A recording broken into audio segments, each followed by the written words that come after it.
စွာဘုရားရဲ့အဆုံးအမတရားတွေကဆင်းရဲဒုက္ခအဆုံးသတ်ဖို့ဆိုတဲ့ဥတည်ချက်ဟာဒါအဓိကထားတာပဲဖြစ်တယ်ဒုက္ခဆိုတာရှားထားတဲ့ဘဝကိုရည်ညွှန်းပြီးတော့ပြောတာရှားထားတဲ့ခန္ဓာကိုဒုက္ခလို့ခေါ်တယ်အဲ့ဒုက္ခကိုလူတွေကအများစုကဒုက္ခလို့သဘောမပေါက်တာပေါ့နော်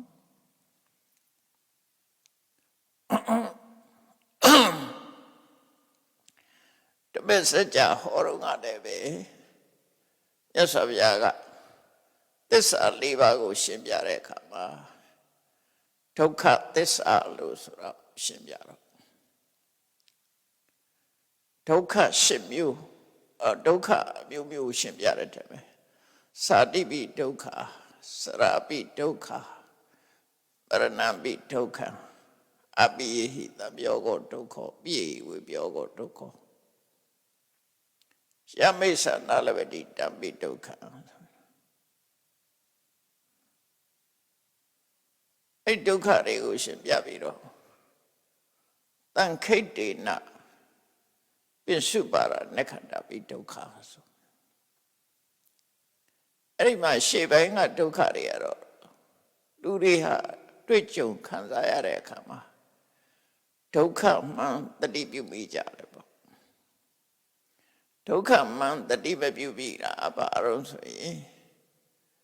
ဥပါဒณะခန္ဓာ၅ပါးရှားထားတာဥပါဒณะခန္ဓာဆိုတာ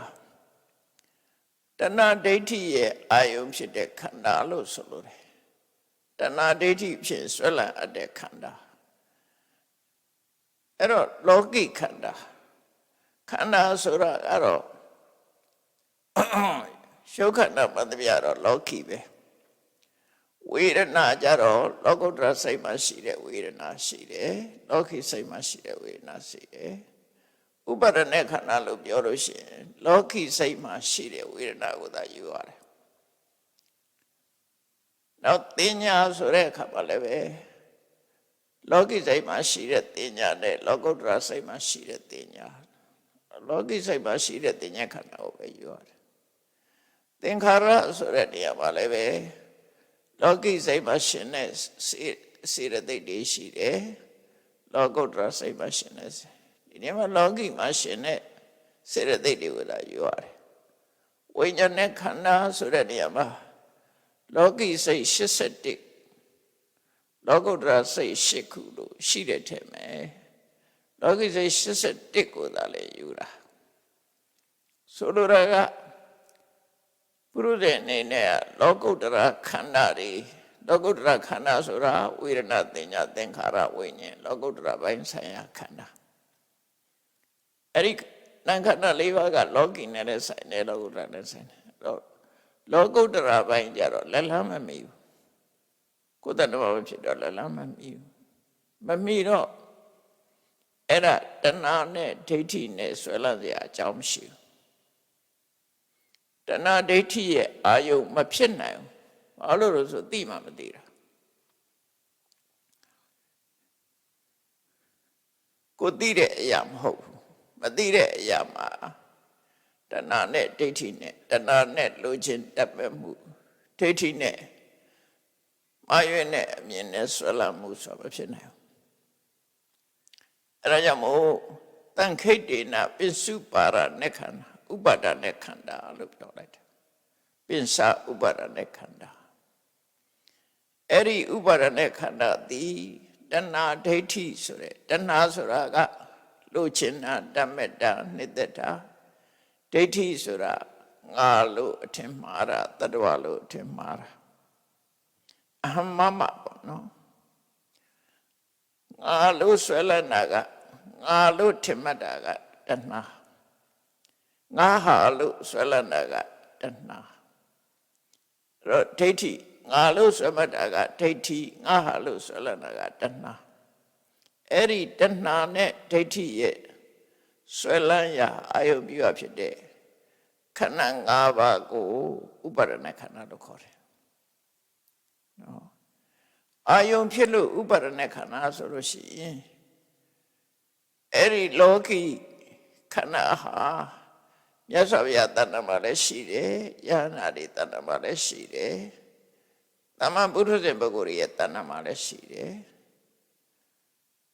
မြတ်စွာဘုရားရဲ့ယုတ်ခန္ဓာရူပခန္ဓာဆိုတော့စိတ်ကတော့ကုန်မသိတာမြတ်စွာဘုရားရဲ့ရူပခန္ဓာဒါတဏှာဒိဋ္ဌိရဲ့ဆွဲလန်းရဖြစ်တယ်ဒိဋ္ဌိအမြင်နဲ့လေမာရင်ဆိုမြင်တယ်မြတ်စွာဘုရားရဲ့ခန္ဓာအပေါ်မှာပုရိသေပုဂ္ဂိုလ်တရားအနေနဲ့ဆွဲလန်းတယ်ဒိဋ္ဌိအနေနဲ့လည်းဆွဲလန်းတယ်တဏှာအနေနဲ့လည်းဆွဲလန်းတယ်ဒါကြောင့်မို့မြတ်စွာဘုရားခန္ဓာပဲဖြစ်စေတဏှာဒိဋ္ဌိနဲ့ဆွဲလန်းရာအာယုံဖြစ်တဲ့ခန္ဓာမှန်သမျှဥပါဒณะခန္ဓာလို့ခေါ်တာဥပါဒณะခန္ဓာသို့တော့မြတ်စွာဘုရားရဲ့ခန္ဓာမှာတဏှာနဲ့ဒိဋ္ဌိတော့မရှိဘူးပုရုဇဉ်တွေရဲ့ခန္ဓာကြတော့တဏှာဒိဋ္ဌိလည်းရှိတယ်တဏှာဒိဋ္ဌိရဲ့အမြင့်မှားရာဆွဲလန်းရာလည်းဖြစ်တယ်နှမျိုးမြတ်စွာဘုရားခန္ဓာကတော့တဏှာဒိဋ္ဌိတော့မရှိဘူးသို့တော့တခြားပုဂ္ဂိုလ်တွေရဲ့တဏှာဒိဋ္ဌိနဲ့ဆွဲလန်းစရာဖြစ်တယ်ဒါကြောင့်မြတ်စွာဘုရားကိုကြည့်ပြီးတော့ရှင်ဝကလိလိုပုဂ္ဂိုလ်မျိုးဟာမြတ်စွာဘုရားရုပ်ဆင်းကိုဆွဲလန်းပြီးတော့နေတာနောက်ဘိက္ခုနီမလေးတူစရဏဇဂကိုဟောတဲ့အခါမှာလည်းဘိက္ခုနီမလေးတူကမြတ်စွာဘုရားရုပ်ဆင်းပေါ်မှာဆွဲလန်းတယ်အများသောအားဖြင့်တဏှာဒိဋ္ဌိမခင်သေးတဲ့ပုဂ္ဂိုလ်တိုင်းဟာမြတ်စွာဘုရားရဲ့ရုပ်ဆင်းပေါ်မှာဆွဲလန်းကြတယ်သောရိယတထေသာကယဟနာဖြစ်တဲ့ရှင်ကစီရဲ့ခန္ဓာကိုဆွဲလန်းတယ်အဲ့တော့တဏှာနဲ့ဒိဋ္ဌိကသောရိယတထေသာရဲ့တဏ္ဍာမှာဖြစ်တာအဲ့ဒီတဏှာဒိဋ္ဌိရဲ့အာယုံကယဟနာဖြစ်တဲ့ရှင်ကစီရဲ့အရှင်ယုတ်ရူပါနော်ယုတ်ခန္ဓာပဲဖြစ်တယ်အဲ့တော့ယဟနာရဲ့ယုတ်ခန္ဓာကလည်းပဲတခြားပုဂ္ဂိုလ်ရဲ့တဏှာဒိဋ္ဌိတို့ရဲ့ဆွဲလန်းရဖြစ်တယ်ဒါကြောင့်မို့လို့ဥပါဒณะခန္ဓာလို့ဆိုလို့ရတယ်ပေါ့ဥပါဒရဲ့အာယုဖြစ်တယ်သို့တော့ဥပါဒရဲ့တရားတော့မဖြစ်တော့ဘူးသူတို့ကသမ္မာပုထုဇဉ်တွေကြတော့ကိုယ့်ကိုယ်လည်းပြန်ဆွဲလန်းတယ်ကိုယ့်ရုပ်ကိုယ်လည်းကိုယ်ပြန်ဆွဲလန်းတယ်ကိုယ့်ရုပ်ကိုယ်လည်းပြုတ်တယ်အဲ့တော့ကိုယ့်ကိုယ်လည်းဆွဲတယ်သူများကိုလည်းဆွဲတယ်ယဟနာပုဂ္ဂိုလ်တွေကြတော့ကိုဟာကိုလည်းမဆွဲဘူးသူများပေါ်လည်းမဆွဲတော့ဘူးသို့တော့သူများကကိုပေါ်မှာဆွဲတယ်ဆွဲလန်းတယ်အဲ့ဒါကြောင့်ဘုလို့ဥပါဒณะခန္ဓာလို့ပြောလိုက်တာနော်အဲ့တော့ဒီနေ့မြတ်စွာဘုရားကဟောတဲ့သုတ်တံလေးတစ်ခုဒုက္ခချုပ်ငြိမ်းရနိလန့်ရှာခြင်းမြတ်စွာဘုရားရဲ့တရားတော်တွေဟာအခုပြောတဲ့ဒုက္ခချုပ်ငြိမ်းရဆိုဘယ်ဒုက္ခလဲအဓိကဒုက္ခဘယ်ဒုက္ခလဲလို့ဆိုတန်ခိတ်တေနပစ္စုပါရနခန္ဓာဒုက္ခဥပါဒณะခန္ဓာဆိုတဲ့ဒုက္ခခန္ဓာဆိုတဲ့ဒုက္ခအဲ့ဒီဒုက္ခချုပ်ငြိမ်းဖို့ဆိုတာပုရုဇဉ်တွေကခန္ဓာ၅ပါးနဲ့ယက်တည်နေကြတာလေသရဝါဆိုတာခန္ဓာ၅ပါးရထားတာအဲ့ရထားတဲ့ခန္ဓာ၅ပါးပြောလို့တာကခန္ဓာ၅ပါးဆိုတဲ့ဒုက္ခချုပ်ငြိမ်းရနိလန့်ရှာရမယ်ဘာလို့နိလန့်ရှာလဲဆိုဒီခန္ဓာရှိနေရင်ဆဲဒုက္ခပြောဆုံးလဲကြောင်းမှာပဲဖြစ်တယ်ခန္ဓာရှိနေသမျှတဏှာဖြစ်တဏှာထဲမှာဖြစ်ပြီးတော့ဆဲဒုက္ခတွေနဲ့ကြုံကြတယ်မြတ်စွာဘုရားတောင်မှခန္ဓာရှိလို့ကြုံရတာမြတ်စွာဘုရားကြုံတဲ့ဒုက္ခသိတဲ့ဒုက္ခမဟုတ်ဘူးလမ်းကြထဲမှာရှောင်တိတ်လို့မရအောင်ဆင်းနဲ့တိုက်တက်ခံရတယ်လေသမားတွေဆေလွတ်ပြီးပြစ်ထခံရတယ်ကြောင်မောင်းဆင်ပြီးတော့ခြာရခံရတယ်အမျိုးစုံပဲယန္နာတွေလည်းအဲ့လိုဒုက္ခခံရတယ်မာရတစ္ဆနိယသုတ်ပါဆိုရင် ကုတ္တနာမြတ်စွာဘုရားရဲ့လက်ရတော်ရဝိတုရဆိုတဲ့ယဟန်တော်ဟာမြတ်စွာဘုရားနဲ့ဆွမ်းကပ်လိုက်ရင်မနက်ကကလေးတွေပူပြီးတော့ခဲနဲ့ပေါက်လို့ခေါင်းကွဲသွားတာတောင်ခံရတယ်ဒါယဟန္တာပုဂ္ဂိုလ်ကြီးပဲနော်အဲ့တော့လောကထဲမှာဒုက္ခဆိုတာအမျိုးစုံခံရတယ်အဲ့ဒါဘာလို့ခံလဲခန္ဓာရှိနေလို့ခန္ဓာရှိနေသေးသမျှဒုက္ခတော့ခန္ဓာရှိတဲ့တည်းမှာဒုက္ခကိုရှောင်တိတ်လို့မရနိုင်ဘူးအဲ့ဒါကြောင့်ခန္ဓာမရှိအောင်လှုပ်ခြင်းဟာ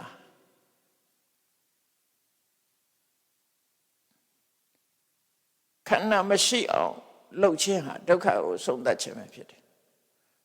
ခန္ဓာမရှိမှဒုက္ခဆိုတာငြိမ်းမှဖြစ်တယ်ခန္ဓာရှိနေရင်နည်းနည်းလေးရှိနည်းနည်းဒုက္ခပဲဆိုပါစို့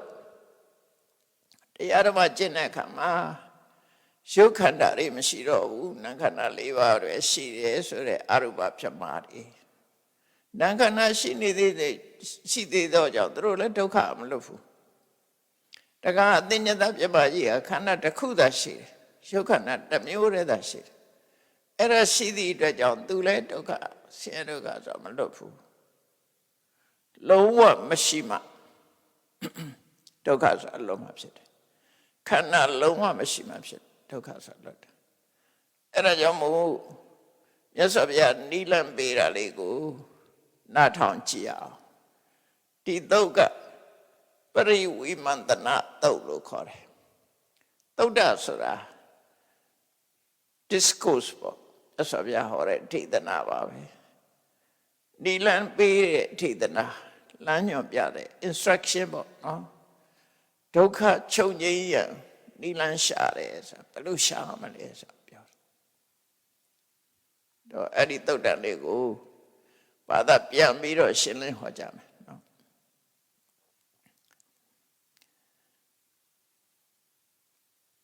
ထုံးစံတိုင်းရှင်အနန္ဒာကအေဝမေတုတန်နဲ့ပြန်ပြီးတော့ပြောထားတဲ့သုတ်တန်ဖြစ်တယ်မြတ်စွာဘုရားသာဝတိမြို့စီတော်ကြောင့်နာရဝိန္ဒတိရဲ့အယံမှာတရင်သုတ်နေတယ်အဲ့ဒီချိန်မှာတရားပွဲတစ်ခုမှာယဟန်တွေကိုဟောခဲ့တဲ့သုတ်တန်ပဲဒါမြတ်စွာဘုရားကစတင်ပြီးတော့မေးလိုက်တယ်ရရှိတရားဟောတယ်ဆိုတာတရားကြီးပဲဟောတာမဟုတ်ဘူးနော်ပိဋကကိုမေးခွန်းလေးထုတ်ပြီးတော့ဖြေရှင်းပေးတာမြတ်စွာဘုရားအဲ့တော့ယဟန်တွေကိုစပြီးတော့တရားဟောတော့ကိတ္တဝတ္တနုခောဘိက္ခဝေဘိက္ခုပရိဝိမန္တမာနောပရိဝိမန္တေယသဗ္ဗသောသမ္မဒုက္ခခိအတ္တလုံးဝဒုက္ခချုပ်ငြိမ်းရန်အတွက်ဘယ်တိုင်းတာနဲ့ဒီလန်ရှာတဲ့လေအတိုင်းတာဘယ်လောက်ထိဘယ်လိုနီးနဲ့ဒီလန်ရှာရမလဲနီးလန်တော့ရှာရမှာမရှာလို့ရှိရင်ဒီနီးလန်နဲ့မတွေ့နိုင်ဒုက္ခချုပ်ငြိမ်းရာသဘောဒုက္ခချုပ်ငြိမ်းရာမှန်ကန်သောနည်းဖြင့်ဒုက္ခမှန်သမျှလုံးဝချုပ်ငြိမ်းရာနိလန်းကိုဘယ်လိုရှာမလဲဝိပရိဝိမန္တနာဆိုတာစူးစမ်းလေ့လာတာနော်ဆင်ញင်သုံးသပ်တာစူးစမ်းလေ့လာတာကြောင်းရှာတာသူတည်တနာလောက်တာလို့ဆိုလို့တယ်ပေါ့ပရိဝိမန္တဝိမန္တဆိုတာမိမန္တပဲမိမန္တဆိုတာစူးစမ်းတာလေ့လာတာအကြောင်းရှာတာအသိပညာနဲ့စူးစမ်းရှာဝေတာလောကီကိစ္စတွေမှာလည်းပဲနိလန်းတို့ရှာနေကြတာပဲလေရုပ်ဝတ္ထုတွေဘက်မှာနိလန်းရှာကြတော့အမျိုးစုံတွေ့တာပဲသိပ္ပံလို့ခေါ်တဲ့ရုပ်ပိုင်းဆိုင်ရာတွေကလည်းဒါနိလန်းရှာထားတာလို့ခေါ်တယ်သူတို့နိလန်းရှာတာပဲအဲ့ဒါလေနိလန်းရှာတဲ့ပညာရအဲ့ဒီရုပ်ပိုင်းဆိုင်ရာတွေမှာနိလန်းရှာတယ်လို့ပဲဆင်းရဲဒုက္ခချုပ်ငြိမ်းဖို့ဆိုတာလေနိလန်းရှာရမယ်တဲ့ဘယ်တိုင်းတာနဲ့ရှာကြမလဲဘယ်လိုရှာမလဲလို့မြတ်စွာဘုရားယဟန်ကိုမေးလိုက်တဲ့အခါကျတော့ယဟန်ကလျှောက်တယ်တပည့်တော်တို့ဓမ္မအတိတွေဟာ မြတ်စွာဘုရားကိုမြတ်ဖြာခန္ဓာဖြစ်ပါတယ်မြတ်စွာဘုရားစီကဆင်းသက်လာတာဖြစ်တယ်မြတ်စွာဘုရားသာလင်အာကိုအာရအခြေခံရဖြစ်ပါတယ်ဒါကြောင့်မို့မြတ်စွာဘုရားမေးတဲ့ဒီမေခွန်းရဲ့အဖြေကိုမြတ်စွာဘုရားကိုယ်တိုင်မဲ့တာဝန်ယူပြီးတော့ဖြေရှင်းပေးပါမြတ်စွာဘုရားဟောတဲ့အခါမှာသူတို့နိုင်မှတ်သားကြပါမယ်လို့ရဟန်းတွေကအဲ့လိုပြန်လျှောက်တယ်မေးလိုက်တဲ့ဒုက္ခချုပ်ငြိမ်းရနိလန်ဘယ်လိုရှာကြမလဲလို့ဆိုရှာဘုံရှာနည်းကိုအရှင်ဘုရားပဲရှင်းပေးပါဆိုတော့မြတ်စွာဘုရားကရှာဘုံရှာနည်းကိုဟောတာအဲ့ဒါလေးကိုမှတ်သားဖို့အဲ့တော့ဒုက္ခရှာဘုံလေးကပဋိစ္စသမုပ္ပါဒ်ကိုဥတည်ပြီးတော့မြတ်စွာဘုရားဒုက္ခရှာဘုံကိုရှာပြတာဘယ်လိုရှာတော့လို့ဆိုလောကမှာဒုက္ခဆိုအမျိုးမျိုးဖြစ်တယ်အဲ့ဒုက္ခအမျိုးမျိုးဖြစ်တဲ့ထဲမှာကျန်တဲ့ဒုက္ခတွေပြောမနေနဲ့အများကြီးပဲနော်ကျန်တဲ့ဒုက္ခတွေမပြောနဲ့တော့အများကြီးပဲကောင်းကြိုက်တာတွေဖြားတာတွေနားတာတွေဒါတွေသတ်ထားလိုက်လောကမှာကြုံတွေ့ရတဲ့စိတ်ဆင်းရဲစရာတွေမကျေနပ်စရာတွေအစမပြေတာတွေအဲ့ဒုက္ခတွေအများကြီးရှိတယ်ပဲမြတ်စွာဘုရားကအိုခြင်းဆင်းရဲနဲ့သိခြင်းဆင်းရဲအိုခြင်းဒုက္ခနဲ့သိခြင်းဒုက္ခစရမရဏအဲ့ဒီအိုခြင်းနဲ့သိခြင်းဆိုလောကမှာဖြစ်ပေါ်လာတယ်ဖြစ်နေတယ်ဟုတ်တယ်လူတိုင်းတနေ့ကျတော့ကြုံတွေ့ရတယ်တချို့ကကြုံတွေ့နေပြီတချို့ကကြုံတွေ့ရလက်တန့်တချို့ကကြုံတွေ့ပြီးနေပြီလူငယ်လူရွယ်တွေကကြုံတွေ့ရလက်တန့်အသက်ရှင်နေသေးတဲ့လူတွေကမရဏဒုက္ခကြုံတွေ့ရလက်တန့်လူပြိုသေးတဲ့ပုဂ္ဂိုလ်တွေကစရဒုက္ခကိုကြုံတွေ့ရလက်တန့်ဘုန်းကြီးတို့တွေကအခုစရဒုက္ခကြုံတွေ့နေရပြီမရဏဒုက္ခကကြုံတွေ့ရလက်တန့်အိုခြင်းဆင်းရဲသိခြင်းဆင်းရဲအဲ့ဒီဒုက္ခဆိုလောကမှာဘယ်သူမှမရှောင်လွှဲနိုင်တဲ့ဒုက္ခတစ်ခုဖြစ်ပေါ်နေတယ်တဲ့အဲ့လိုဖြစ်တဲ့အခါမှာစဉ်းစားလိုက်ပါနော်နိလန်စဉ်းစားရမှာဘာစဉ်းစားရမလဲဆိုဣတံနုခောဒုက္ခံကိဏိတံဒီဒုက္ခဘာကိုအကြောင်းခံပြီးဖြစ်လာလဲဘာကြောင့်ဖြစ်လာဘယ်ကနေပြီးတော့မြစ်ဖြားခံလာတယ်ဒီဆင်းရဲဒုက္ခဘယ်ကနေစပြီးမြစ်ဖြားခံလာတယ်ဘာရှိနေလို့ဒီအိုခြင်းဆင်းရဲသိခြင်းဆင်းရဲဆိုဒုက္ခဖြစ်နေရတာလဲဘာမရှိဘူးဆိုရင်စရဒုက္ခအရဏဒုက္ခမဖြစ်ဖဲရှိမလဲဒါစဉ်းစားခိုင်းတာစဉ်းစားခိုင်းတာနော်စရမရဏဆိုတဲ့ဒုက္ခသည်ဘယ်အမြစ်ဖြားခံလာတယ်လဲ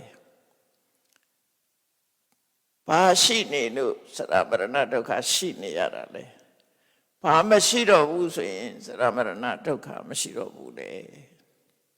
စဉ်းစားလိုက်တဲ့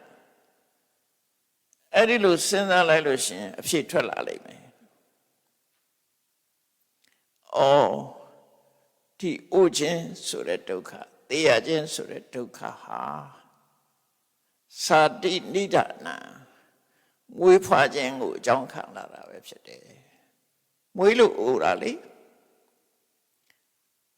ဖြစ်လာလို့အိုတာပဲလေလူတွေအိုတာလားဆိုမဟုတ်လေ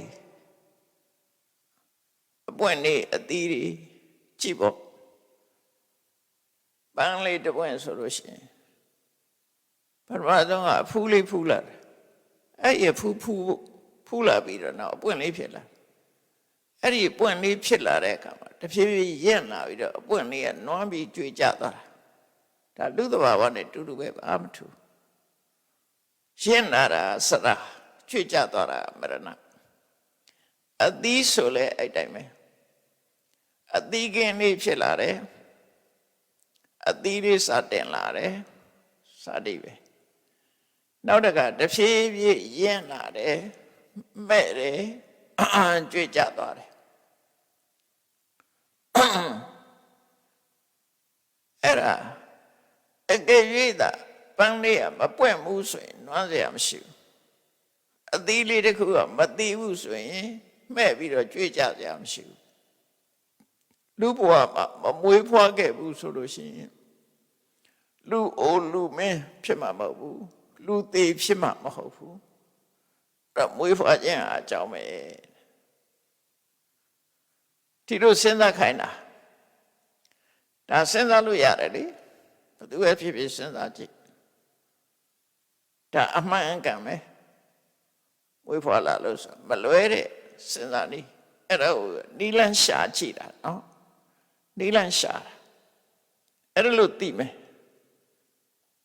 သိပြီးတော့ဒီအိုခြင်းသိခြင်းဆိုတဲ့ဒုက္ခဟာအိုခြင်းသိခြင်းဆိုတဲ့ဒုက္ခကိုလည်းသူသဘောပေါက်တယ်ဘာကြောင့်အိုခြင်းသိခြင်းဖြစ်ရတယ်ဆိုတဲ့အကြောင်းတရားကိုလည်းသဘောပေါက်တယ်အိုခြင်းသိခြင်းချုပ်ဆုံးရမယ်ချုပ်ဆုံးခြင်းရဲ့အကြောင်းကိုလည်းသဘောပေါက်တယ်ချုပ်ဆုံးမှုနိလန့်ကိုလည်းသဘောပေါက်တယ်သစ္စာလေးပါးပဲဒါအထူးဘူးလေစ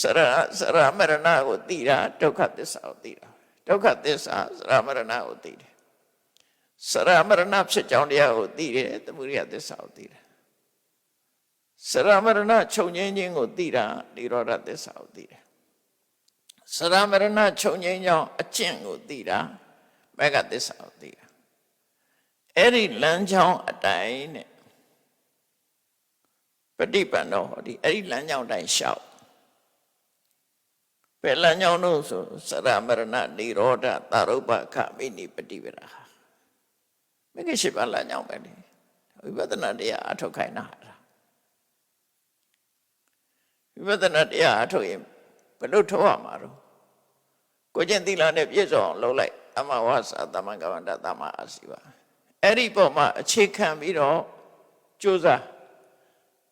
တမာရီစိတ်တည်ငြိမ်အောင်ကြိုးစားသမဝါယာမသမတတိသမသမာဓိစိတ်တည်ငြိမ်လာတဲ့အခါအမှန်ကိုစဉ်းစားလို့အမှန်သိလာတဲ့သမဒိဋ္ဌိနဲ့သမသင်္ကပ္ပ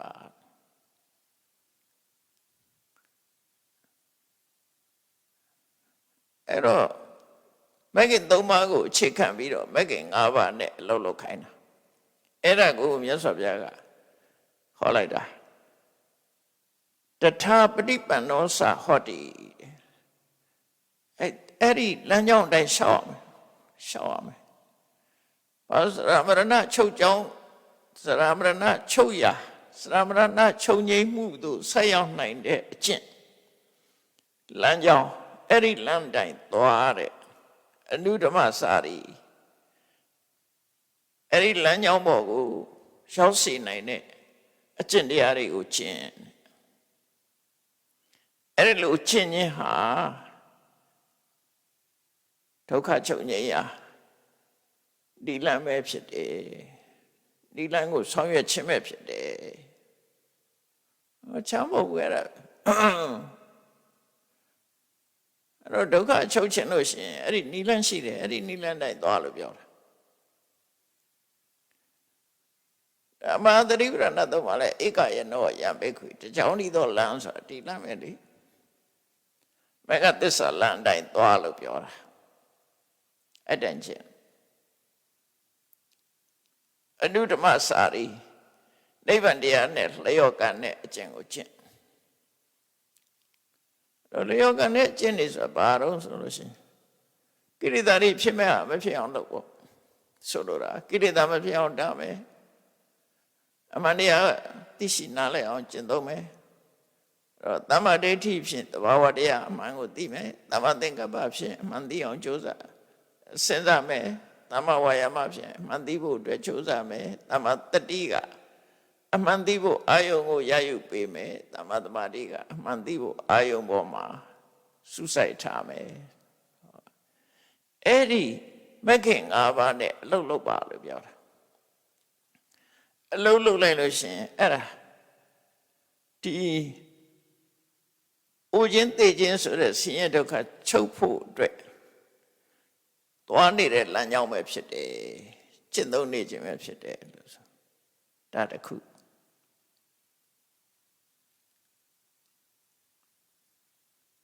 နောက်တနည်းစဉ်းစားပုံကိုတစ်ခါပြောပြနေပြန်ဆိုဗျာ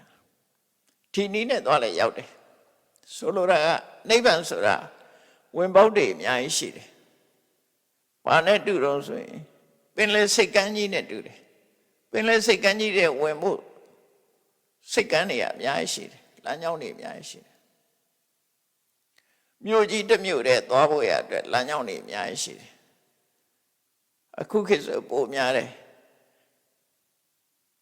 လေးလမ်းဘက်ကသွားမလားကုန်းလမ်းဘက်ကသွားမလားရှေးလမ်းဘက်ကသွားမလားဟုတ်လားတော့နိဗ္ဗာန်ဆိုတာလေသဗ္ဗတောပပ္ပံဆိုတာဘယ်ကသွားလို့ရတဲ့နေရာတွေကြီးပဲကောင်းအဲ့တော့ဒါဒီလိုစဉ်းစားတာတနည်းတစ်ခုပေးလိုက်ပြီးတော့အထပရံပရိဝိမန္တမာနောပရိဝိမန္တတိအဲ့နောက်တစ်မျိုးစဉ်းစားအောင်မယ်ဆိုရင်စဉ်းစားနောက်တစ်မျိုးနီလန်းရှာဘယ်လိုရှာမလို့ဆိုဇာတိကြောင့်ဆိုတာမရဏဖြစ်တယ်ဆိုတာသူအဖြစ်ထုတ်ထားပြီးပြီဒါဖြင့်ထပ်စဉ်းစားပါအဲ့ဒီဇာတိကရောဘာကြောင့်ဖြစ်တာလဲဆက်စဉ်းစားပါအဲ့ဒီဇာတိကရောဘာကြောင့်ဖြစ်လာတာလဲလောကမှာမွေးဖွားရခြင်းကတော့ဘယ်ကိုမြစ်ဖြားခံလာတယ်လဲဘယ်အရာဘယ်အကြောင်းတရားမရှိရင်ဇာတိမရှိဘူးလေဘယ်အကြောင်းတရားရှိနေလို့ဇာတိဆိုတာရှိနေရတာလေဘယ်အကြောင်းတရားမရှိဘူးဆိုရင်ဇာတိမရှိတော့တာလေလို့စဉ်းစားလိုက်ပါတဲ့စဉ်းစားလိုက်တဲ့အခါသူအဖြေရလာမယ်ပြိဿသောဘာနဲ့သွားတာဇာတိဘာကြောင့်ဖြစ်တာတော့ဇာတိဘဝနိဒာနာကမ္မဘဝဆိုတဲ့ကံတရားတွေကိုခြေခံလိုက်တာကံတရားတွေကိုမြစ်ဖြားခံပြီးတော့မွေးဖွားခြင်းဆိုတာဖြစ်လာတာကံရှိနေလို့ဖြစ်ရတယ်ဘဝနိဒာနာဘဝသမုဒယဘဝဇာတိကဘဝပပဝကမ္မဘဝကိုခြေခံပြီးတော့ဇာတိဆိုတာဖြစ်တာတဲ့ဘဝေတတိဇာတိဟောတိကမ္မဘဝရှိနေရင်ကံတရားတွေရှိနေရင်ဇာတိဆိုတဲ့မွေးဖွားခြင်းရှိမှာပဲဘဝေအတ္တိဇာတိနာဟောတိကမ္မဘဝမရှိတော့ဘူးကံမရှိတော့ဘူးဆိုရင်မွေးဖွားခြင်းဆိုတာမရှိဘူးဒီနေရာမှာမတူကွဲပြားမှုရှိတယ်ဘုရားရဲ့တရားတော်ကသဘာဝတရားကိုပဲလက်ညှိုးထိုးထားတယ်အကြောင်းရှာထားတာအကြောင်းရှာတာသဘာဝတရားပဲတခြားဘာသာတွေကဟိုရှိတုန်းကတည်းကရှိတဲ့ဘာသာဣတရနိမနဝါဒဆိုရှေးတုန်းကရှိတဲ့ဘာသာတရားပါတော့ဘုရားသခင်ဖန်ဆင်းမှုဆိုတာကိုအကြောင်းရှာတယ်နော်ဘုရားဝါဒမှာအဲ့ဒီအကြောင်းရှာနေမပါဘူးအဲ့ဒါကိုလက်ခံမထားဘူးနော်နောက်တနည်းကအတိတ်ကလှုပ်ခဲ့လို့ဆိုတဲ့အကြောင်းကိုလည်းမြတ်စွာဘုရားမရှာဘူးနောက်တစ်ခုကအကြောင်းပဲဖြစ်တယ်လို့ပြောတဲ့အကြောင်းလည်းမရှာဘူးအကြောင်း၃မျိုးရှိတယ်လောကမှာဘာသာဝါဒအရာကွဲပြားမှုအကြောင်း၃မျိုးရှိတယ်ဘာကြောင့်ဖြစ်လာသလဲဘာကြောင့်မွေးလဲဆိုရင်ဘုရားသခင်ဖန်ဆင်းလို့ဒါအကြောင်းတစ်ခုနောက်တစ်ယောက်ကတော့အတိတ်ကလှုပ်ခဲ့လို့ဒါအကြောင်းတစ်ခုနောက်တစ်ယောက်ကအကြောင်းရှာတာမဟုတ်ဘူးသူဖြစ်ချင်လို့ဖြစ်တာဘာအကြောင်းကြောင့်မှမရှိဘူးခေါင်းချောက်ခံပြီးမစင်စားဘူးသူကအဲ့ဒီ၃မျိုးဟာမမှန်ကန်တဲ့အကြောင်းတွေလို့ဝိသမဟေတုလို့ခေါ်တယ်မှန်ကန်မှုမရှိတဲ့အတွေ့အကြုံအမြင်တွေဖြစ်တယ်အဲ့တော့အကြောင်းဆိုတာရှိရမယ်အဲ့ဒီအကြောင်းဘာလဲဇာတိရဲ့အကြောင်းဒီကမ္မဘဝသာလည်းဖြစ်တယ်ကံရှိလို့မြတ်စွာဘုရားကအကြောင်းရှာပြတာနော်အဲ့ကြတော့ဒီပုဂ္ဂိုလ်ဟာဇာတိဆိုတာဘာလဲဆိုတာလည်းသိတယ်ဇာတိဖြစ်ကြောင်းတရားကဘာလဲဆိုတာလည်းသိသွားဇာတိဖြစ်ကြောင်းတရားဘဝလေဟုတ်လားဇာတိဆိုတာကိုလည်းသိတယ်ဇာတိဖြစ်ကြောင်းတရားဆိုတာကိုလည်းသိတယ်ဇာတိချုပ်ကြောင်းတရားဆိုတာဘဝချုပ်ရင်ဇာတိချုပ်တယ် အဲ့တော့ချုပ်ကြောင်းတရားကိုလည်းသိတယ်ဇာတိချုပ်ကြောင်းကိုရောက်စေနိုင်တဲ့ကျင့်စဉ်ကိုလည်းသိတယ်အဲ့ဒီကျင့်စဉ်လမ်းကြောင်းအတိုင်းလျှောက်တယ်ဒီတိုင်းလျှောက်တယ်အဲ့ဒါလျှောက်တယ်ဆိုတာဝိပဿနာတရားအထုတ်တာခဏတော့ပဲနော်ဝိပဿနာတရားအထုတ်တယ်အဲ့ဒါဟာလည်းပဲတဲ့လုံးဝဒုက္ခချုပ်ငြိမ်းဖို့အတွက်နိလန်းရှာခြင်းပဲဖြစ်တယ်လုံးဝချုပ်ငြိမ်းနိုင်တဲ့နိလန်းပဲဖြစ်တယ်အဲ့ဒါလို့သစ္စာပြဒီမှာဟောတာနော်ဒါတနည်းပြီးတော့ဗျာနောက်တခြားနည်းနဲ့စူးစမ်းအောင်မလားသူပြောတဲ့ဘဝဆိုတာကရောသူကသူဖြစ်လာမဟုတ်ဘူးဘဝကဘာကိုချိခံတာတော့လို့စဉ်းစားလိုက်တော့ဘဝဆိုတာဟာဥပါဒံကိုချိခံပြီးတော့ဖြစ်တာနော်အဲ့တော့အဲ့တဲ့တော့ဥပါဒံကိုချိခံပြီးဖြစ်တာဥပါဒံကိုမြစ်ဖြားခံတယ်ဥပါဒနာဆွဲလမ်းမှုရှိနေသေးလို့ဘဝဆိုတာရှိတာဆွဲလမ်းမှုရှိနေသေးလို့ဘဝဆိုတာရှိတယ်ဆွဲလမ်းမှုမရှိဘူးဆိုရင်ဘဝဆိုတာမရှိဘူး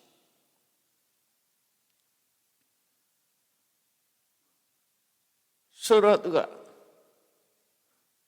ဒါကိုရှင်းရှင်းကြီးသိပြီးတော့ရှင်းရှင်းကြီးသိပြီးတော့ဘဝဆိုတာကိုလည်းဘဝကိုလည်းသိတယ်ဘဝဖြစ်ကြောင်းတရားကိုလည်းသိတယ်ဘဝချုပ်ကြောင်းတရားကိုလည်းသိတယ်ဘဝချုပ်ရနိဗ္ဗာန်သို့ရောက်တဲ့ကျင့်စဉ်ကိုလည်းသိတယ်လို့သားတာနော်အဲ့လိုပဲတခါဆက်စဉ်းစားတယ်ဥပါဒံကရောဘာကိုမြစ်ဖြားခံလာတယ်လဲသူ့မှာလည်းအကြောင်းရှိရမယ်ဘာကိုမြစ်ဖြားခံလာတယ်ဆိုတော့ဒါပရိစ္ဆေသမုပ္ပါဒ်တိုင်းပဲတဏှာကိုမြစ်ဖြားခံလာတာတဏှာရှိလို့ဥပါဒံရှိတာတဏှာမရှိရင်ဥပါဒံမရှိဘူး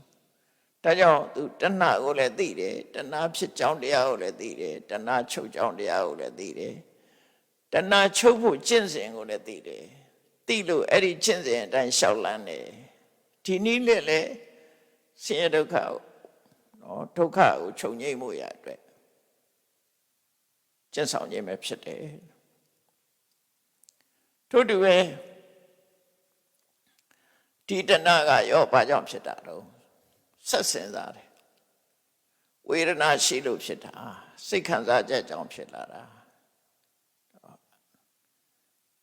အဲ့ဒီစိတ်ခံစားချက်ကရောဘာကြောင့်ဖြစ်တာတော့လို့ခြုံလိုက်မယ်ဆိုရင်တော့စိတ်ခံစားချက်ကဘာကြောင့်ဖြစ်တာတော့ဆိုဖတ်တာဆိုတာရှိလို့ဖြစ်တယ်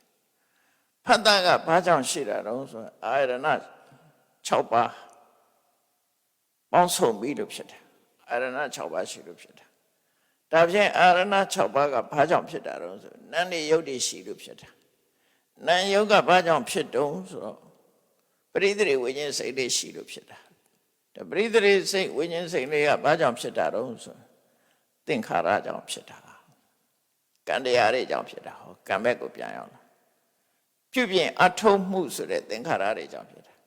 အဲ့ဒီသင်္ခါရဆိုတဲ့ပြုပြင်အထုံးမှုကံတရားတွေကဘာကြောင့်ဖြစ်တာတော့ဆိုအဝိဇ္ဇာကြောင့်ဖြစ်တာအဝိဇ္ဇာရှိလို့သင်္ခါရရှိနေတာအဝိဇ္ဇာမရှိရင်သင်္ခါရမရှိဘူးနော်အဝိဇ္ဇာမရှိရင်သင်္ခါရမရှိဘူးဒါကြောင့်မို့သူဟာ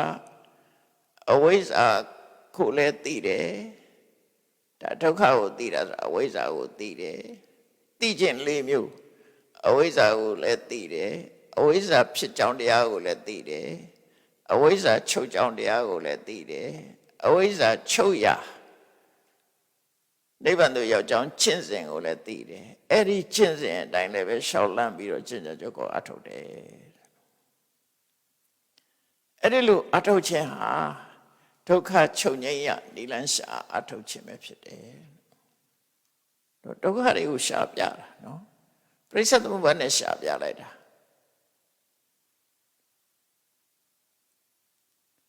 အဲ့ထဲမှာဖန်ဆင်းရှင်ဆိုမှာပါအတိတ်ဘဝလုတ်ခဲ့တယ်ဆိုမှာပါ နော်အကြောင်းမရှိဘဲနဲ့ဖြစ်တဲ့ဆိုတာလည်းမပါမှန်ကန်တဲ့အကြောင်းတစ်ခုပြပေးတာဒီဒါရှိလို့ဒါရှိရတယ်ဆိုတာဣဗတမိတတိဣရံဟောတိဒါရှိလို့ဒါရှိတာ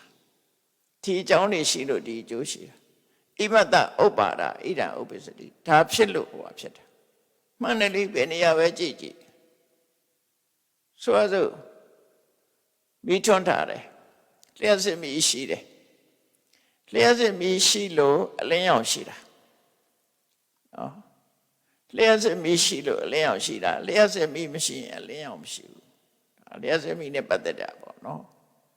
မိရှိလို့အလင်းရောင်ရှိတာမိမရှိရင်အလင်းရောင်မရှိဘူးနေရှိလို့အလင်းရောင်ရှိတယ်နေမရှိရင်အလင်းရောင်မရှိဘူးအကြောင်းဆိုတာနေရာတိုင်းမှာရှိတယ်ပေါ့သူကလည်းသူအဲ့ဒါလို့အကြောင်းတရားကိုအလေးနဲ့ထားပြီးတော့ရှုထောင့်၄ခုနဲ့အချက်၄ချက်နဲ့စဉ်းစားတာအကြောင်းတရားကိုသိအောင်လုပ်ရမယ်အကြောင်းတရားရဲ့အကြောင်းကိုလည်းသိအောင်လုပ်ရမယ်အကြောင်းတရားချုပ်ကြောင်းကိုလည်းသိအောင်လုပ်ရမယ်အဲ့ဒီချုပ်စေနိုင်တဲ့ကျင့်စဉ်ကိုလည်းသိအောင်လုပ်ရမယ်သိပြီးအဲ့ဒီကျင့်စဉ်လမ်းကြောင်းအတိုင်းရှောက်လန်းရမယ်ဒါဟာဒုက္ခချုပ်ငြိမ်းမှုအတွက်နိလန်းရှာခြင်းပဲဖြစ်တယ်အဲ့ဒီမှာမြတ်စွာဘုရားကပရိစ္ဆေသမုပ္ပါဒ်နဲ့အခုလိုစဉ်းစားဆင်ញင်သုံးသပ်ပြီးတဲ့အခါမှာပြောတော့အဝိဇ္ဇာကတောယံဘိက္ခုပုရိသပုဂ္ဂလောအဝိဇ္ဇာဖြစ်ပြီဆိုရင်နော်အဝိဇ္ဇာဆိုတာဘာလို့လှုပ်တဲ့နာနဲ့မလှုပ်တဲ့နာအမှန်မသိခြင်းအမှန်တရားကိုမသိခြင်းရှင်းရှင်းပြောလိုက်လို့ရှိရင်ဘာလှုပ်တဲ့လဲဘာမလှုပ်တဲ့ဘူးမသိဘူးလူတွေကမသိဘူးအခုတော်သင်လေးသိနေတာဘုရားဟောတာလို့သိတာဘုရားဟောတာတဲ့တရားတွေနာဘူးလို့သိတာအနုမို့ဆိုသိကိုမသိတာဒါနော်အဲ့ဒါကြောင့်မသိတာလှုပ်တဲ့နာနဲ့မလှုပ်တဲ့နာအကြောင်းတရားကိုမသိတာအဲ့ဒီမသိတဲ့အဝိဇ္ဇာလွှမ်းမိုးထားတဲ့ပုဂ္ဂိုလ်တယောက်ဟာသူစိတ်ကူးရတဲ့အတိုင်းကောင်းတာလည်းလုပ်တယ်ကောင်းတာလုပ်လို့ရှိရင်ကောင်းတဲ့ကုသိုလ်ကြောင့်ကောင်းတဲ့ဝိညာဉ်ဖြစ်သွားတယ်ကောင်းတဲ့ဘဝရောက်သွားတယ်အမှန်မသိတော့မကောင်းတာကိုကောင်းထင်ပြီးတော့လှုပ်လိုက်တယ်ဘာမှပြည့်မရှိဘူးမကောင်းတာကိုလှုပ်သည့်အတွက်ကြောင့်မကောင်းတာကိုအကြောင်းပြုပြီးတော့ဖြစ်ပေါ်လာတယ်မကောင်းတဲ့ဝိညာဉ်စိတ်ဖြစ်လာတယ်ဘဝတစ်ခုရလာတယ်လို့သူတို့ပြောတာအကျိုးကအဲ့ဒါမကောင်းတာဖြစ်လာတခါဒီတုံလုံးမှုကင်းတဲ့ဒီနေရာမှာသူကပုညဝိသင်္ခါရအပုညဝိသင်္ခါရအနိစ္စဝိသင်္ခါရဆိုအခွဲရှိတယ်နော်ပုညဝိသင်္ခါရဆိုတာဘယ်ဟာကိုပြောတာတော့ဆိုရင်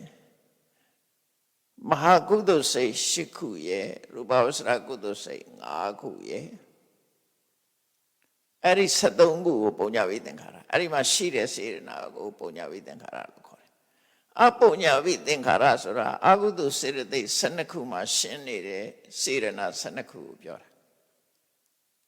အရက်လို့ပြောလိုက်တော့ကောင်းတာလုပ်တယ်မကောင်းတာလုပ်တယ်ပေါ့နော်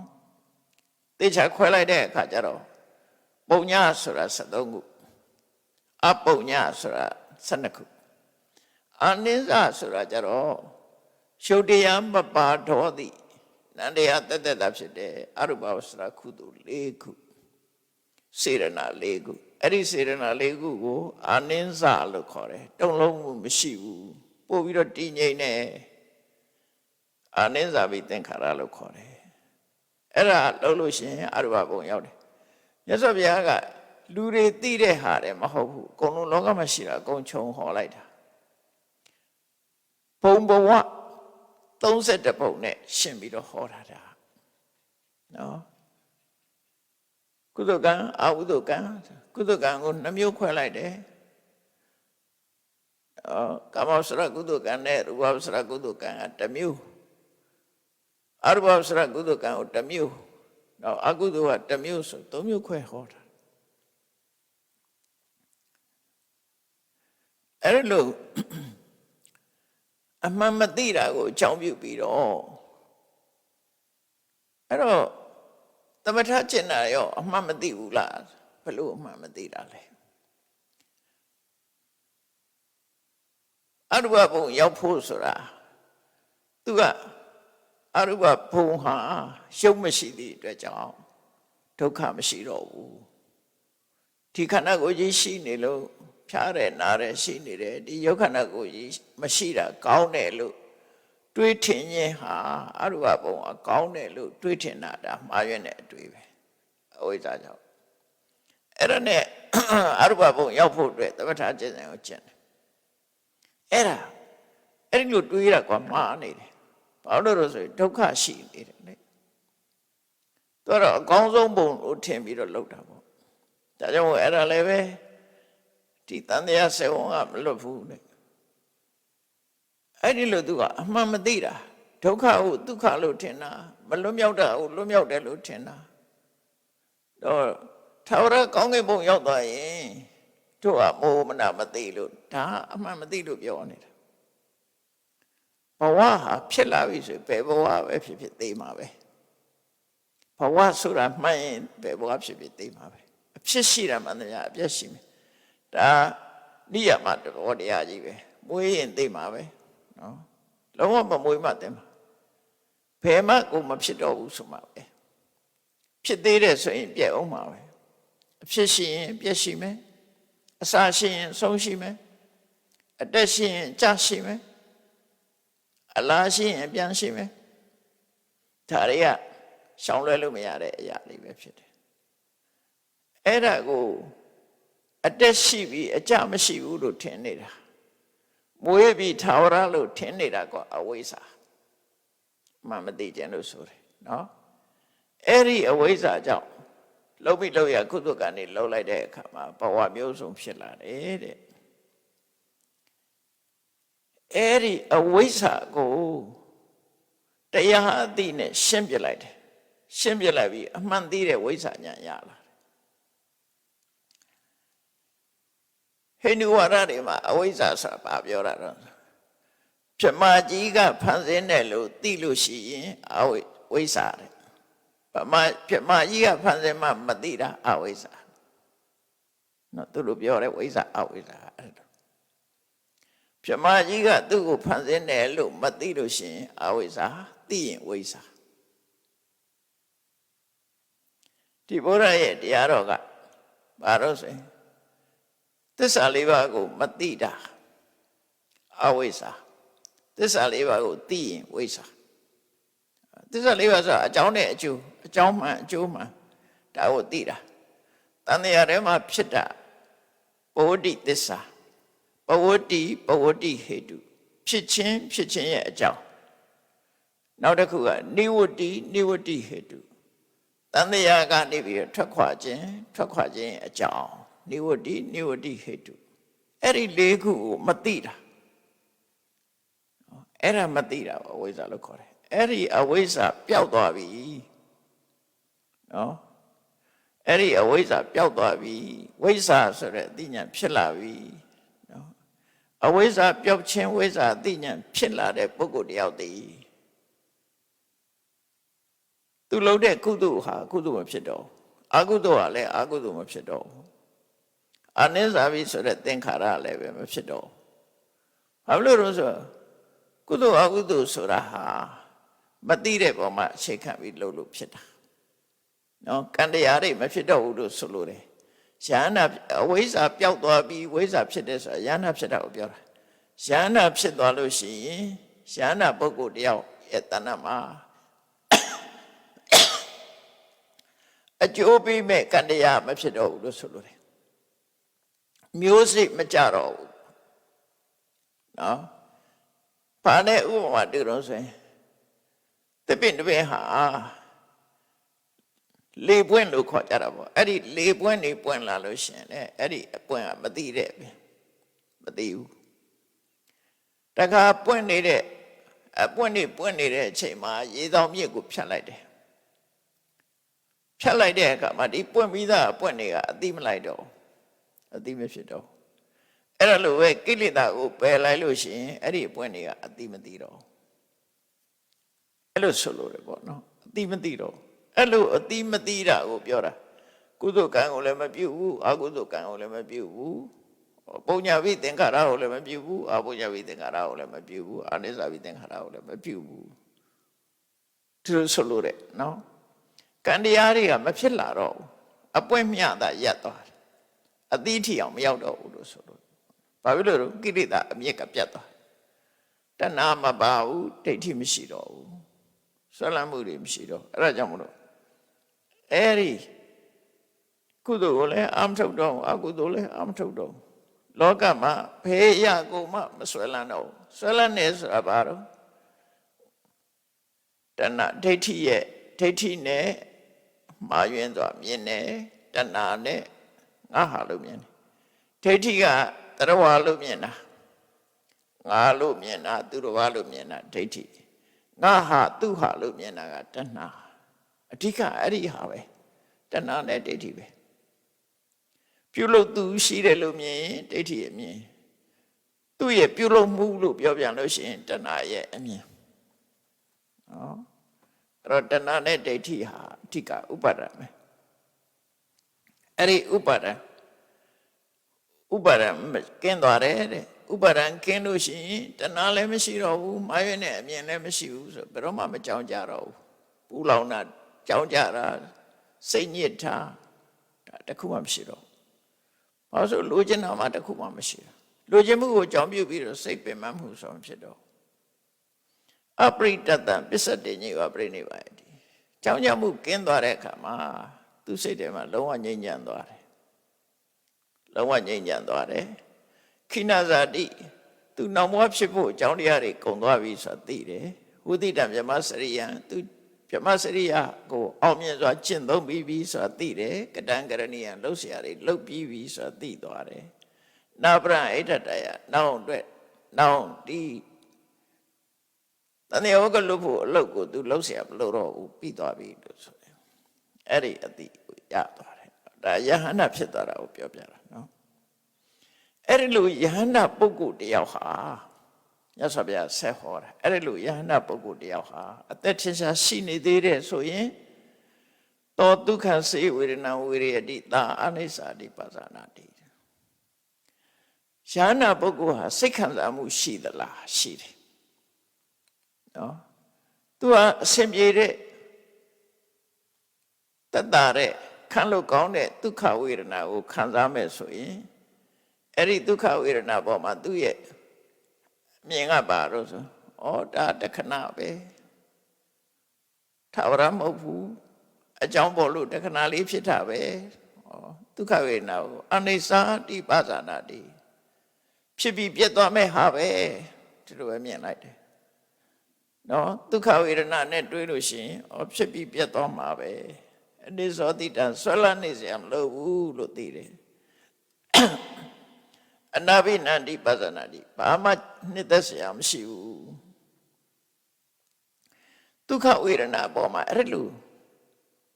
ဆင်ញင်သုံးသပ်တာတော့တဏှာအမရှိတော့ဘူးလေတဏှာမဖြစ်တော့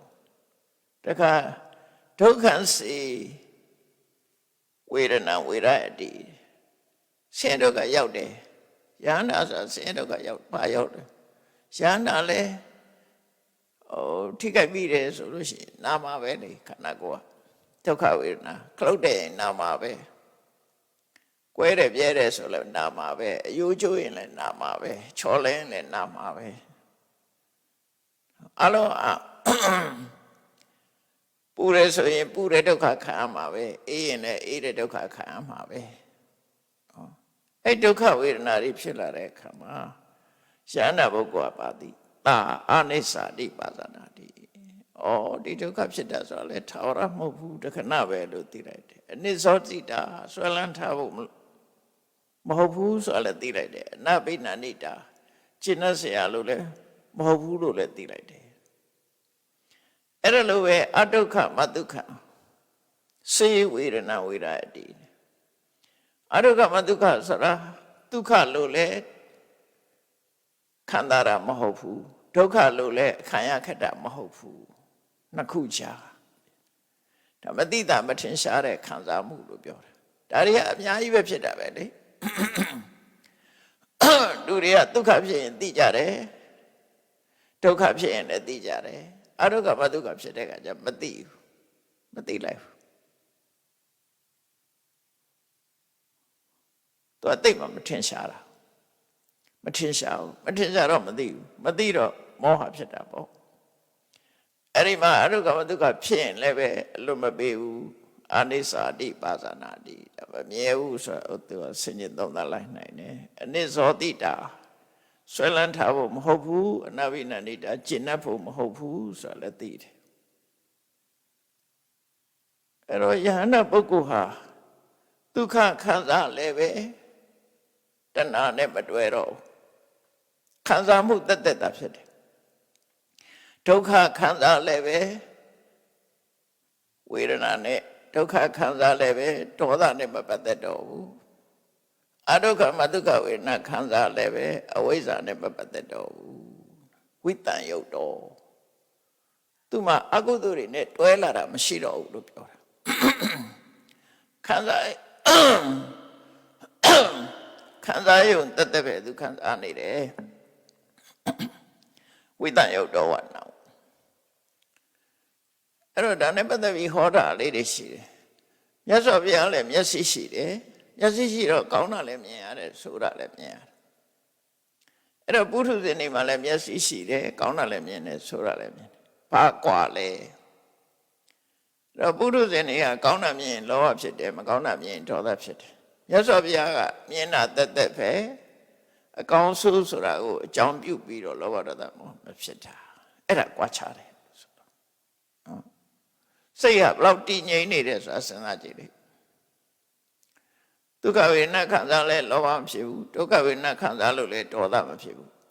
အဒုက္ခမဒုက္ခဝေဒနာခံစားလို့လဲမသိတယ်ဆိုတာမဖြစ်ဘူးအလုံးအခံစားတယ်လုံးဝလွတ်တယ်အဲ့ဒီမှာမြတ်စွာဘုရားဆက်ဟောတယ်သောကာယပရိယန္တိကံဝေဒနာဝေရိယမနော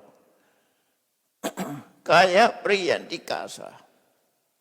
မျက်စိနာနာလျှာကာယဆိုတဲ့ပင်စထွာရပင်စထွာရဆိုတာတက္က၅ပေါက်လူတွေရဲ့တဏ္ဍမှာကိုယ်ကာယနဲ့ပတ်သက်တဲ့တက္က၅ပေါက်ရှိတယ်မျက်စိတက္ကနာတက္ကနှာခေါင်းတက္ကလျှာတက္ကကာယတက္ကပေါ့တက္ကဆိုတာဝေဒနာထွက်တာမျက်စိကအဆင့်အာယုံကိလေသာဖြစ်တယ်ဒေါသဖြစ်တယ်လောဘဖြစ်တယ်နားကလည်းအတန်ကြပြီးလောဘဖြစ်တယ်ဒေါသဖြစ်တယ်နှာခေါင်းကအနံ့ရပြီးလောဘဒေါသဖြစ်တယ်လျှာကအယတခံပြီးလောဘဒေါသဖြစ်တယ်ခန္ဓာကိုယ်ကထိတွေ့ပြီးလောဘဒေါသဖြစ်တယ်အဲ့ဒီမှာမျက်စိကအဆင်းအာယုံမြင်ပြီးလို့ရှိရင်လေမြင်တဲ့အာယုံကကောင်းလို့ရှိရင်ဒုက္ခဝေဒနာဖြစ်တယ်မြင်တဲ့အာယုံကမကောင်းဘူးဆိုရင်ဒုက္ခဝေဒနာဖြစ်တယ်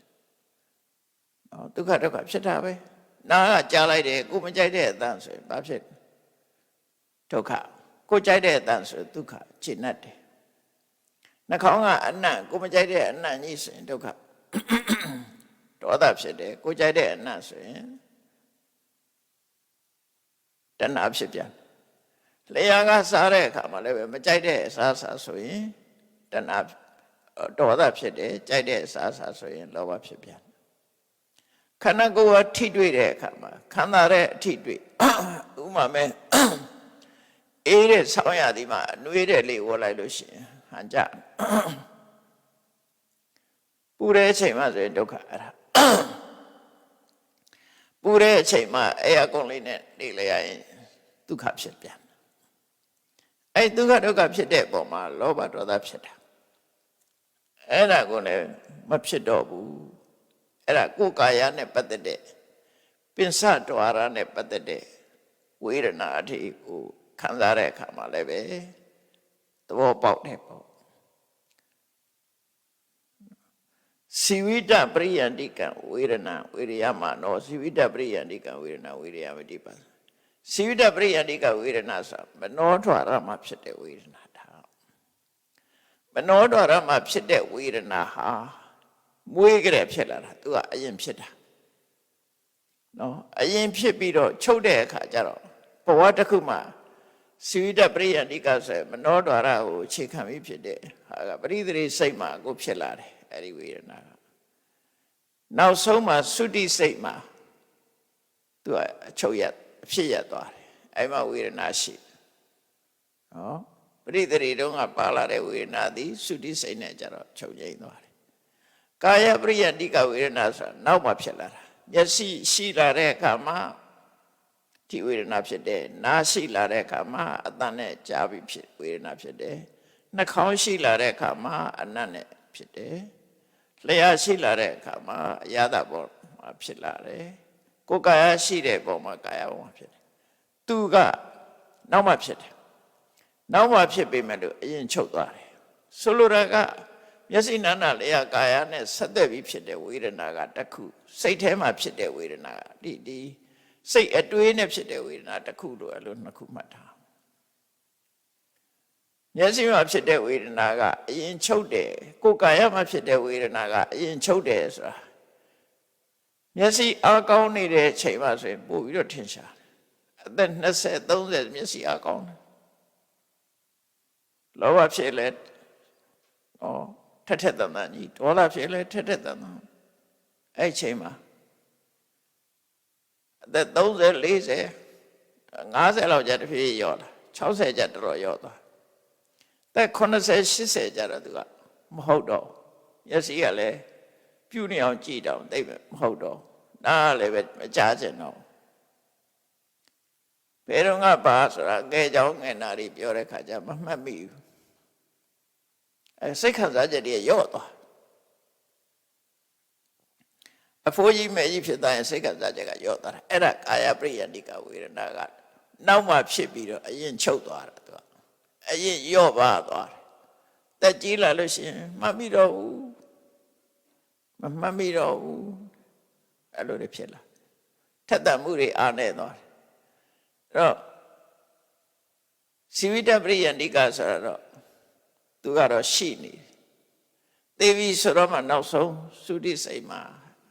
နှလုံးသားထဲမှာဖြစ်ပြီးတော့ချုပ်သွားတယ်သူကတော့သေပြီဆိုရင်သေကနေခံရတဲ့ဒုက္ခမှာဆိုရင်ပြင်းပြင်းထန်ထန်ခံသွားတယ်သေတဲ့အခါမှာပြင်းပြင်းထန်ထန်ခံသွားတယ်သူကလျှော့ပါမသွားဘူးပြင်းပြင်းထန်ထန်ခံသွားတယ်နောက်ဆုံးခံသွားတာအဲ့ဒါနှလုံးသားထဲမှာနောက်ဆုံးတည်ရှိပြီးတော့ငြိမ့်သွားတယ်အဲ့ဒါတွေကိုသိတော့ကာယတပေတာဥဒ္ဒံစီဝိတပရိယဒနာဣတိဝသဘောယန္နာပုဂ္ဂိုလ်တယောက်ဟာပြိဋိဘံသံဃာနီမှာအဲ့ဒီစီဝိတပရိယန္တိကဆိုဝေဒနာကိုခံစားပြီးတဲ့နောက်အဲ့ဒီဝေဒနာတွေအားလုံးဟာငြိမ့်သွားတယ်နော်ငြိမ့်သွားပြီးတော့တရိရလို့ဆိုတဲ့ body ထက် body ကြီးပဲကျန်တော့တယ်ကျန်တာတွေကုန်ငြိမ့်သွားတယ်စိတ်ခံစားမှုတွေကုန်ငြိမ့်သွားပြီလို့ဆိုလို့တယ်အသိစိတ်တွေလည်းငြိမ့်တာပဲဒါပေမဲ့ဝေဒနာကိုဥတည်ပြောတာဝေဒနာတွေလုံးဝငြိမ့်သွားပြီဥပမာဘာနဲ့တူတော့ဆိုရင်အိုးဖုတ်တဲ့လူဟာအိုးဖုတ်တဲ့ဖိုးတွေကနေအိုးတွေကိုအပြင်ထုတ်ပြီးတော့တန်းစီပြီးတော့ချထားလိုက်တဲ့အခါမှာပထမတော့မကင်နိုင်လောက်အောင်ပူတဲ့အဲ့ဒီအိုးတွေကဖိုးတွေကနေဆွဲထုတ်လာတဲ့အခါမကင်နိုင်လောက်အောင်ပူတယ်တဖြည်းဖြည်းနဲ့မြေပေါ်မှာဒီကြီးကိုချပြီးစီးထားတဲ့အခါတဖြည်းဖြည်းနဲ့အေးသွားတယ်နော်တဖြည်းဖြည်းနဲ့အေးသွားတယ်နောက်အိုးပဲကျန်တော့တယ်အပူမရှိတော့ဘူးအဲ့ဒါလိုပဲရှန္ဒပုဂ္ဂိုလ်ရဲ့နောက်ဆုံးအချိန်မှာဆိုလို့ရှိရင်တဲ့ဘောဓိကြီးပဲကျန်တော့တယ်စိတ်ခံစားချက်တွေအလုံးချုပ်သွားပြီအပူတွေအလုံးချုပ်သွားပြီလို့ဒါမြတ်စွာဘုရားအဲ့လိုဥပမာပေးထားတာနော်တရိဒာနိဝသိတံတိတိပါသနာတိဘဝကိုအဲ့လိုသိတာအဲ့တော့ဒီနေရာမှာမြတ်စွာဘုရားကဒီကုန်းချုပ်အနေနဲ့မေကွန်းနေထုတ်လိုက်တယ်ယဟန်တွေကိုပို့ရှင်းအောင်လို့တန်ခိမစ္ဆဒဘိက္ခုငါပြောမဲ့စကားကိုဘယ်လိုယူဆသလဲတိုက်တယ်လို့ဖြေပေါ့တန်ခိမညထဘယ်လိုမှတ်ထင်ကြသလဲ အာသောကင်းกว่าယဟန္တာပုဂ္ဂိုလ်ဟာပုံညာဝိသင်္ခါရအပုံညာဝိသင်္ခါရအာနိစ္စဝိသင်္ခါရဆိုတဲ့ကုသိုလ်အကုသိုလ်သင်္ခါရတွေကိုသူလှုပ်သေးတယ်လို့မင်းတို့ထင်ကြလားဆိုမထင်ပါဘူးဗျာဒါဖြင့်သင်္ခါရတွေအလုံးချုပ်သွားလို့ရှိရင်သင်္ခါရချုပ်ခြင်းကြောင့်ဝိညာဏဆိုတာရှိသေးတယ်လို့မင်းတို့ထင်ကြသေးလားမထင်တော့ပါဘူးဗျာအဲဝိညာဏမရှိတော့ဘူးဝိညာဏချုပ်သွားတယ်ဆိုရင်နာမရူပရှိသေးတယ်လို့မင်းတို့ထင်ကြလားမထင်ပါဘူးဗျာနာမရူပချုပ်သွားပြီနာမရူပမရှိတော့ဘူးနာမရူပချုပ်သွားတယ်ဆိုရင်သလယရဏအာရဏ6ပါးရှိသေးတယ်လို့မင်းတို့ထင်လားမထင်ပါဘူးဗျာအာရဏ6ပါးချုပ်သွားတယ်နော်ဖတ်တာချုပ်သွားတယ်ဆိုရင်ဖတ်တာချုပ်တာကိုကြောင်းပြုပြီးတော့ဝေဒနာရှိသေးတယ်လို့ထင်ကြသေးလားမထင်တော့ပါဘူးဗျာအဲ့တော့ဝေဒနာဟာအကျွမ်းမဲ့ချုပ်သွားပြီးတော့ဝေဒနာအကျွမ်းမဲ့မရှိတော့ဘူးဝေဒနာလုံးဝချုပ်သွားတယ်ဆိုရင်တဏှာရှိသေးတယ်လို့ထင်သေးလားမထင်ပါဘူးဗျာဒါဖြင့်တဏှာမရှိတော့ဘူးတဏှာလုံးဝချုပ်သွားပြီဆိုရင်ဥပါဒံရောဖြစ်အောင်မလို့ထင်သေးလားမထင်ပါဘူးဗျာဥပါဒံကလည်းလုံးဝချုပ်သွားပြီလုံးဝမရှိတော့ဘူးဥပါဒံนี่ချုပ်သွားပြီဆိုရင်ဘဝဆိုတဲ့ကမ္မဘဝရှိသေးတယ်လို့ထင်သေးလားမထင်ပါဘူးဗျာတဲ့သဗ္ဗသောဝပနဘဝေအတ္တိဘဝဆိုတာအချင်းခတ်သိမ့်လုံးဝမရှိတော့ဘူးဘဝနိရောဓဘဝချုပ်ငိမ့်သွားပြီဆိုလို့ရှိရင်အပိနုခောဇာတိပညာဣထာမွေးဖွားခြင်းဆိုတာရှိသေးတယ်လို့ဗျာမှတ်သလားမရှိပါဘူးမမှတ်ပါဘူးဗျာ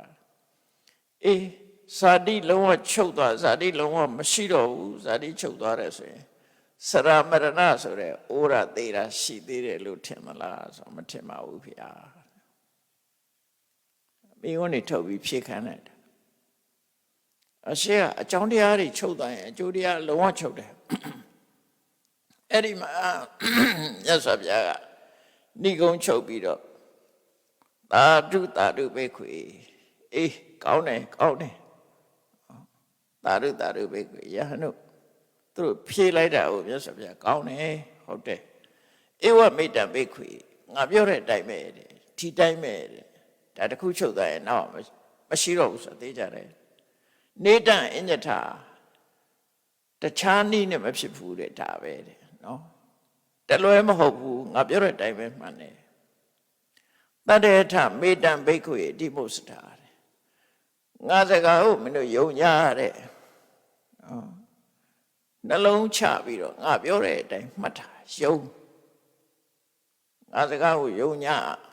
ငါပြောတဲ့အတိုင်းသေချာပေါက်ဆိုတာကိုမင်းတို့လက်ခံကြအဓိမုစတာဆုံးဖြတ်ထားကြနေခင်ခါဟောထနေပြီကိစ္စဒီချက်နဲ့ပတ်သက်ပြီးမင်းတို့တန်တရားတွေဘာမှမဝင်နဲ့ဧသေဝန္တောဒုက္ခတာဒါဟာဒုက္ခရဲ့အဆုံးသတ်ပဲဖြစ်တယ်ဆိုရတာနိဗ္ဗာန်ဆိုတာကိုရှင်းပြသွားတာနော်အဲ့တော့ဒုက္ခချုပ်ငြိမ်းရနိလန့်ရှာတယ်ဆိုတာဒီနိလန့်နဲ့ပဲသွားမှဒါလုံးဝဒုက္ခချုပ်ငြိမ်းမှာဖြစ်တယ်ဆိုတာကိုထင်ရှားပြလို့ရင်ဖြစ်တယ်ပေါ့ဒါနိရဏဝက်ကတန်ရုံမှလာတဲ့ပရိဝိမန္တတုတ်မှာပရိဝိမန္တနာတုတ်မှာမြတ်စွာဘုရားရှင်းလင်းဟောကြားတဲ့တရားတော်ပဲဖြစ်တယ်ဒီလိုဏိကုံးချုပ်မှာငါပြောတာကိုရှုံညလက်ခံညတန်တရားမထားကြနဲ့လို့ပြောတာဒီတသုတ်ပဲတွေ့ဘူးသေးတယ်နော်ရှိကောင်းရှိမယ်ဒါပဲဒီတသုတ်မတမထင်ရှားတယ်ပြောငါပြောတာလက်ခံညငါပြောတဲ့အတိုင်းပဲလုံးဝမလွယ်ဘူးမင်းတို့ငါပြောတာယုံညလက်ခံညဒါဟာဒုက္ခရဲ့အဆုံးသတ်ပဲဒုက္ခချုပ်ငြိမ်းရမယ်လမ်းစဉ်ပဲလို့ဆိုပြီးမြတ်စွာဘုရားရှင်းလင်းဟောကြားတာဖြစ်ပါတယ်တရားချစ်ခင်သူတော်စင်ပြိဿပေါင်းတို့မြတ်ဝရဆုံးမဖြစ်တဲ့ပရိဝမန္တနာသုတ်တံမှာဟောပြောဆုံးမထားတဲ့အချက်တွေဟာဘဝတစ်ခုရဲ့အကြောင်းတရားတွေကိုသိရှိနားလည်ပြီးတော့အစစ်အမှန်ဒုက္ခချုပ်ငြိမ်းမှုရာအတွက်နိလန်းကိုစူးစမ်းရှာဖွေတဲ့လမ်းစဉ်ကိုမြတ်စွာဘုရားရှင်းလင်းဟောကြားတာဖြစ်လို့ဘုန်းကြီးတို့တွေလည်း ကိုယ်တဏ္ဍမှာရှိတဲ့ဆင်းရဲဒုက္ခတွေဆုံးသက်ဖို့ဒီလမ်းကြောင်းကသွားရမှာဆိုတာကိုယ်စီမှတ်သားပြီးတော့ဝိပဿနာတရားကိုကြိုးစားအားထုတ်နိုင်ကြပါစေကုန်သတည်း